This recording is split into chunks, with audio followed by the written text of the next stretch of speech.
Vile niliona moshi inatoka hapo kwa mama Kamau, nikashangaa ni nini inatoka. Hii ni kuchoma matakataka kweli? Hapana. Jamani, tuokoe huyu mtu. Ndio watu wakakuja upesi wakaanza kwa mwaka maji, mara mchanga, mara maji. Sasa hakuna kitu chochote tumechukua hata kidogo.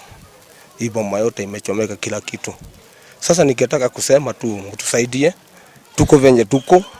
Hatuna nguo, hatuna chochote, hatuna mbele wala nyuma. Sisi wenyewe tumejaribu usaidizi pale kama account, hakuna kitu tumeshughulikiwa. Tunang'ang'ana na moto inasima, ndio gari inakuja saa hii. Baada ya gari kukuja, tena wasimi penye moto inawaka wanasima mabati. Tena wana maji. The emergency rescue team, rescue nini? What's the word rescue ni kumaanisha nini? Rescue ni kuokoa. Wameokoa nini? Wamekuja the last minute. Wamekuja gari haina ni shida tu. So mimi ningeliomba tafadhali Mheshimiwa Oparanya na timu yake. Kwa upande wa rescue team, kwa upande wa emergency, ni zero.